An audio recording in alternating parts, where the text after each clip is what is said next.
Welcome to episode 21 of the Athletic Philosopher podcast. I am your host, Jordan Goldstein, former professor of sport history, sport sociology, sport philosophy, current life coach, fitness coach, endurance training coach, all the above, none of the above, sometimes everything in between. Today, I want to talk to all of you beautiful people about virtue, and in particular, what I'm going to call the most important virtue that I've located in my experiences as a coach, as an athlete, as a philosopher, as a historian, and as somebody who is extremely interested in the human experience and how we can maximize our individual experiences as individual human beings. And I want to talk to you today about courage. And I wrote an article on Substack, I think it was about 3 or 4 weeks ago, where I challenged everybody to start courage maxing in their lives. And courage is a word that's been on my lips and on my brain, certainly in a lot of the calls that we've been having, the group calls on the team, but also some of the two-on-one coaching that Coach Ryan and I do for specific members of the team with relation to mindset and consistency and striving towards excellence. And courage seems to be this one hinge virtue that is almost like the motive power towards righteous action would be the best way that I can put it. And I don't really have an agenda for this podcast. Even if I have a guest, I don't have an agenda. But I did do a little bit of preparation, and I've pulled the 2 quotes about courage from the philosopher that I talk about more than any other philosopher, specifically on this podcast, but also just generally in my conversations and in my writing. And that is Aristotle. And Aristotle has these 2 brilliant quotes on why I think courage is something we all need to pay attention to, specifically as we, kind of close off 2024 and put our eyes to the next year, 2025. And the first quote from Aristotle is directly on courage. Quote, "Courage is the first of human qualities because it is the quality which guarantees the others." So this idea that courage is kind of like the gasoline or the motive power towards all the other virtues or all other righteous action in the world. I mean, that's not my idea. That's literally the quote from Aristotle. It's the first of human qualities, because without courage, I don't have the ability to act. And we'll get into that specifically. Now, how do I want you to think about this idea of courage, and in particular, courage maxing, as we move from 2024 into 2025? One of the reasons why I'm so passionate about physical training, about sports, about exercise in general, is because I believe it empowers people with courage. I believe it empowers you with real life experiences and overcoming fear, moving through adversity, recognizing the benefits of a righteous struggle, and then seeing how that willingness to go through it gets it to you at the end. And sports is this beautiful place where we've got to go through the crucible, we've got to go through the struggle, we've got to go through physical pain, right? We have to face that idea of physical ruin in order to transcend, in order to achieve. And when I'm thinking about this second quote from Aristotle, this is what I want you to aim at when thinking about how should I be applying courage. Second Aristotle quote, "I count him braver who overcomes his desires than him who conquers his enemies, for the hardest victory is over the self." So we've got 2 quotes. Courage is the first of human qualities because it is the quality which guarantees the others. I count him braver who overcomes his desires than him who conquers his enemies, for the hardest victory is over the self. So when I'm thinking about courage, the type of courage that I want you to cultivate is the courage to look deep inside of yourself, to overcome the limits that you place internally on your own ability to act, and to overcome those limiting fears that have paralyzed you from moving towards the highest goals that you believe you could attain for yourself. And when thinking about courage, what does a philosopher have to do? We have to define the terms, right? So what is courage? Aristotle likes to think about virtues as the moderation between two extremes. So there are extremes of behavior, and the virtue is kind of like the right spot in between them, right? It's a harmony. It's not necessarily like a 50-50 split, but it could be something like an 80-20, a 90-10, a 60-40. It doesn't matter. So courage lies in between two extremes, the moderation of two extreme positions. What are those two extreme positions? On one end, we have cowardice, the inability to act through fear. And on the other hand, we have recklessness, the inability to recognize risk with action. And courage is somewhere in the middle. Courage is the ability to feel fear, recognize risk, and move towards the target. Now, is courage closer to cowardice, or is courage closer to recklessness? I think it's a little bit closer to recklessness. And it's not as if there is this perfect number that can represent where courage should be in the middle or in between these two extremes. But if we want to think about it, maybe something like a 75-25 or an 80-20 towards recklessness, right? So 80 towards recklessness and a little bit further away from cowardice. And without courage, right, without the ability to recognize that I have fears, that I have doubts, but that there are also risks, right? How am I ever going to act? How am I ever going to act towards anything? How am I going to allow my kindness to show, for example, if I'm not courageous enough to go down to, let's say, a homeless shelter, face my fear of, people who live on the street, for example, I won't be able to say volunteer and help them out by feeding them a hot meal. But I also can't be reckless going and spending my time with homeless people because it could be dangerous. So I can't just walk into, I live in Canada, we have all these homeless encampments, people just living in tent cities in the forests or under bridges or in public parks. You're not just going to walk right into a tent city and say, hey, I got some food for everybody here. You could be robbed, you could be beaten. Who knows? Who knows what could happen? It could all turn out really well and they could all be very friendly. But there's clearly a recklessness to just walking into a tent encampment as opposed to going to a shelter, right? So courage to face fear, but also not to be completely reckless, allows my other virtue to shine through, which in this case would be kindness. And that works for every single virtue, right? If I want to be adventurous, if I want to be ambitious, right?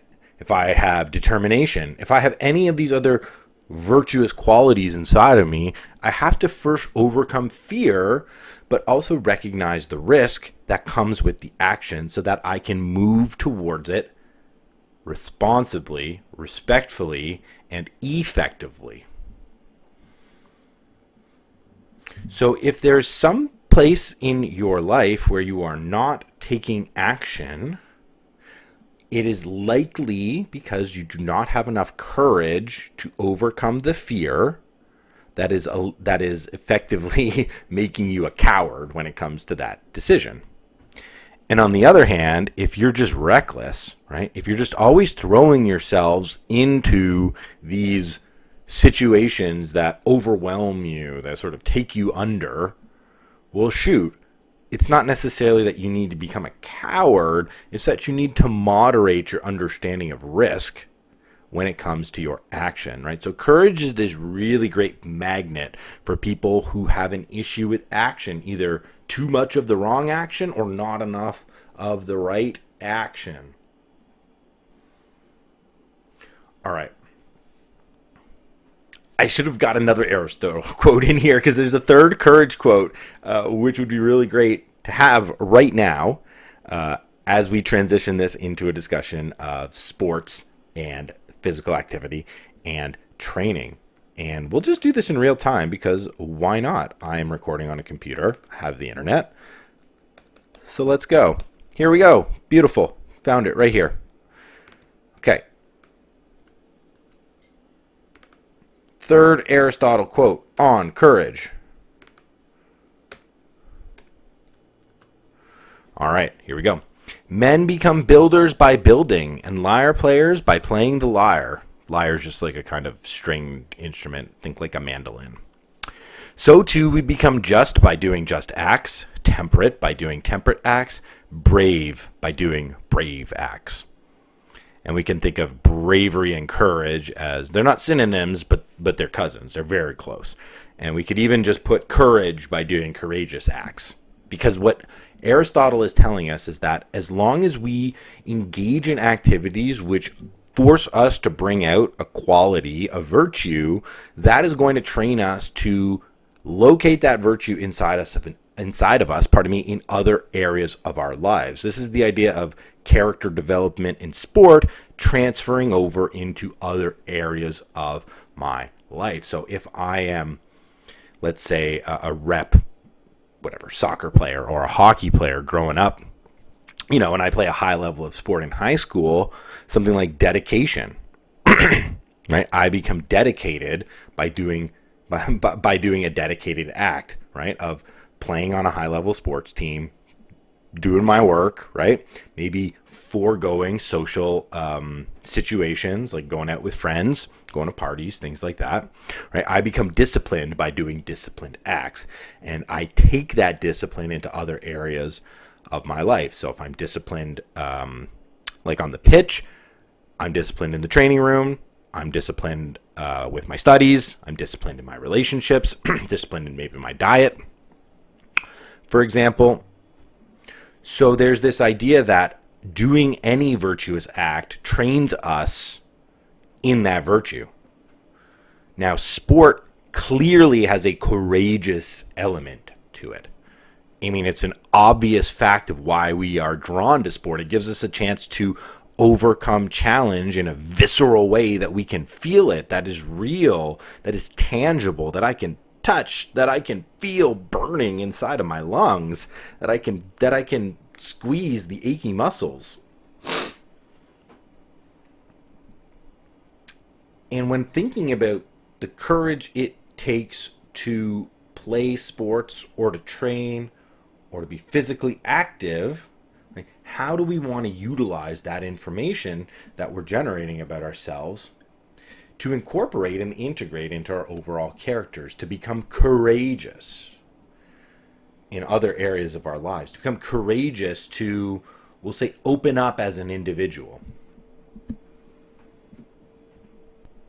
Well, you have to do difficult things. I was talking to an athlete this week about finding the courage to just make the easy decision regarding training. This athlete was talking to me about the need to have fun in training. And listen, I am the one who tells people to have fun in training. I'm the one who says, locate your training in your heart. Aim from your heart. Go with enjoyment. Go with passion. Go with creativity first.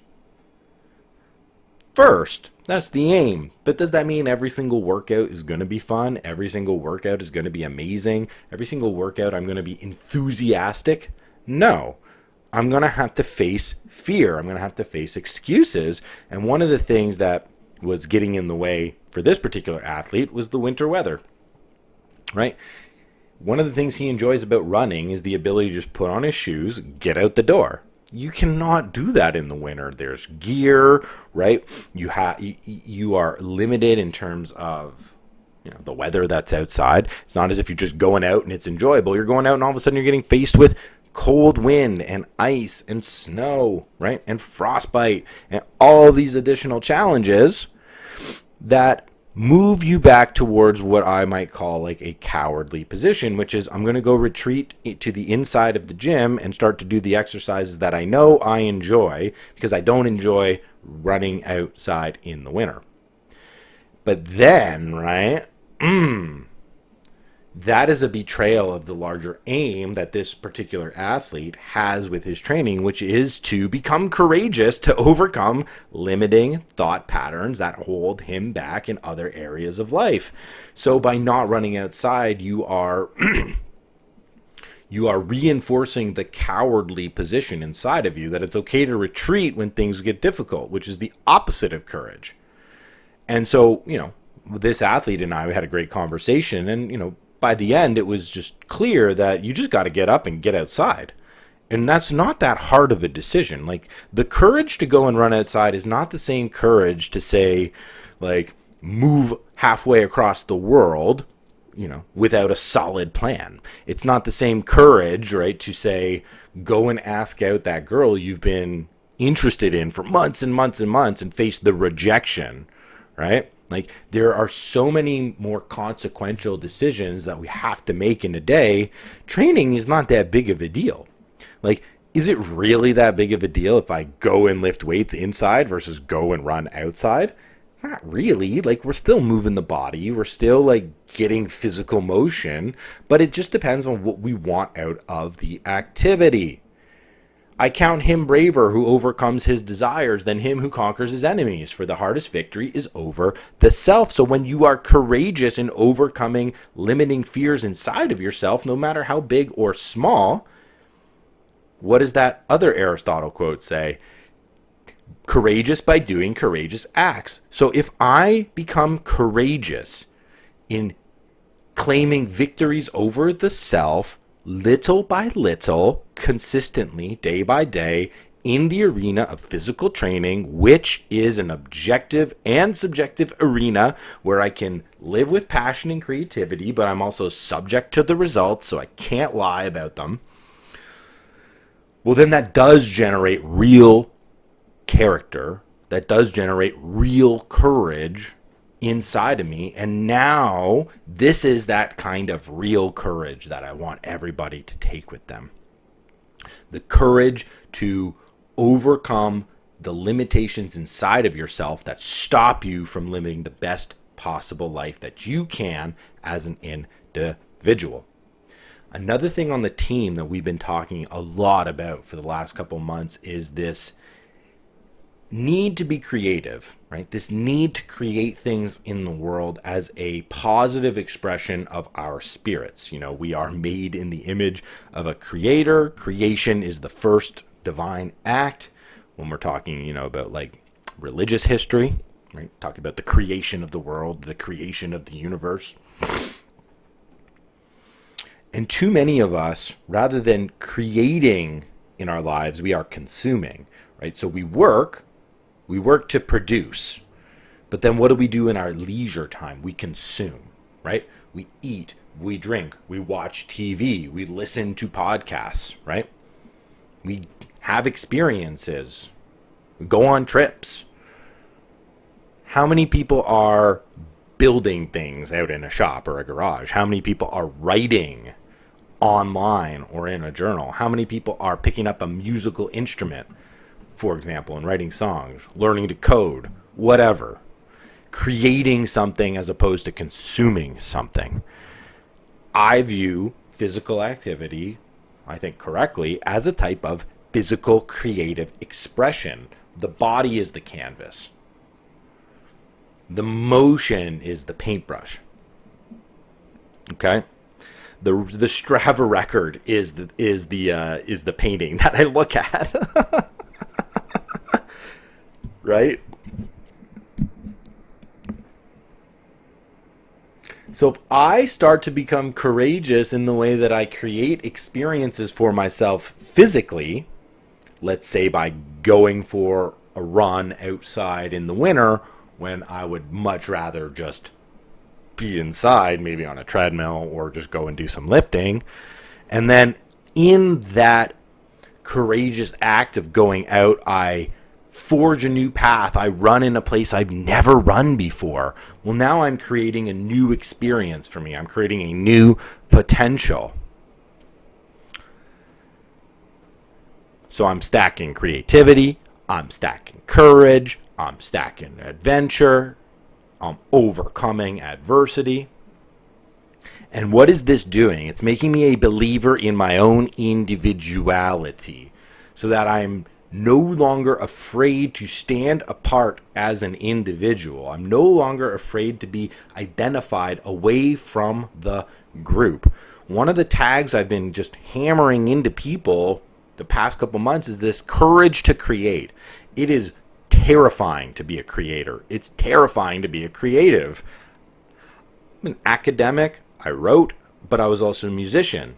And in my music career, it's not the easiest thing in the world to pour your heart into writing a song. Maybe the song takes you like a week to write. Maybe it takes you like a month. Whatever it is, it's clearly something you care deeply about. That's a positive expression of who you are, of your character.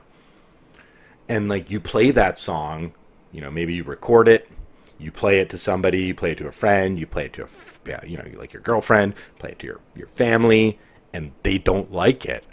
Like they don't like it. How does that make you feel?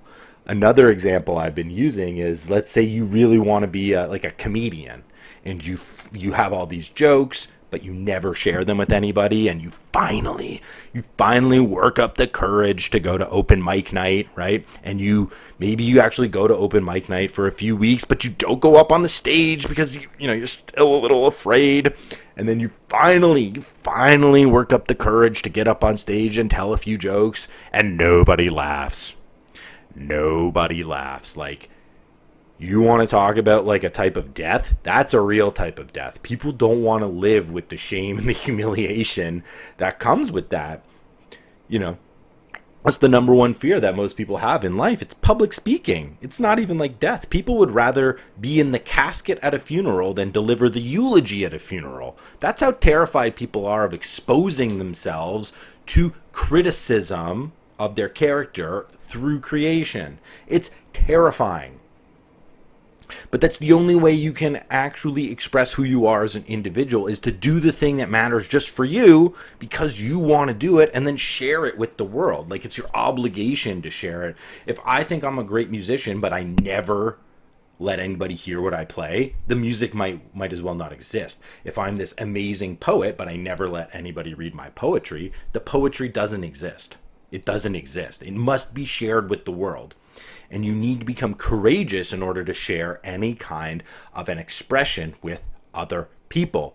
And this brings us back to sport. Become courageous to train in ways that make you happy. Go for goals that you care about. Who cares if somebody looks at you like you got three heads when you say, I really want to train to go run a 100-mile race? Who cares what people say? If it's something that you desire, if it's something that's burning deep inside of you, you need to let that out. You need to create the courage inside of you to not care about the external opinions, to not allow the external pressure, right? The social restrictions, the constrictions on your agency and individuality, cannot allow those to stifle your individual gift, the thing that you and only you can give to the rest of the world. Courage is the first of human qualities because it is the quality which guarantees the others. Courage is the first of human qualities because it is the quality which guarantees the others. I count him braver who overcomes his desires than him who conquers his enemies, for the hardest victory is over the self.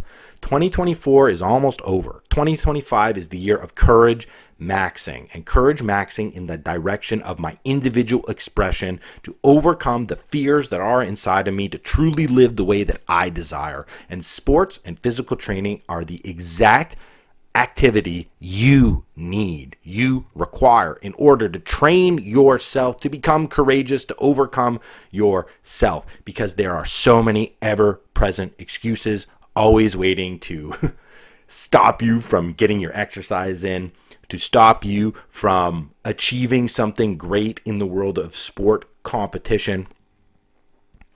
And it's a place where no matter what I do, I have the truth on my side. I've got the objective record, and I'm able to learn about myself. I'm able to see fear. I'm able to expose weakness. I'm able to generate opportunities to move through fear. I give myself an arena to train courage every single day, whether that's the fear of a threshold test where I've got to max out my heart rate for a specific amount of time, and I have to become courageous to feel that pain, whether that's the courage to move to a starting line in a race and bear myself open to whatever the results are going to be, the courage to step up to a heavy barbell and give everything that I've got for the 10 seconds that's necessary for me to move the weight effectively, efficiently, to get it up without injuring myself. I need courage. I need courage to try something new. Shoot, guys, I coach on an endurance training team where we have people that sign up to take down an Ironman race and they don't even know how to swim. The first thing in an Ironman race is a 2.4 mile open water swim. People don't even know how to swim for 50 meters in a lap pool. And within a year, they're crushing these Ironman races. Why? Because they have the courage to go after it. And through the training, they develop a courage muscle that gets used over and over and over again. I am really fired up for a Friday morning. Let's go. Courage maxing. That is the theme for 2025. If you are with me, let's go. I am not interested in stagnating, in settling, in living in mediocrity. I want to strive for the best. And in order to go for the best, I've got to go through the best, which means I need to raise my game and face all of the uncertainty and the fears and the chaos that is out in the unknown. And the one thing that is going to give me the confidence to go through all of that, the one skill, the one character trait that I need more than anything is courage. That's the thing that unlocks it for me. That's the thing that unlocks it for you. And 2025 is the year of courage. Let's go, team.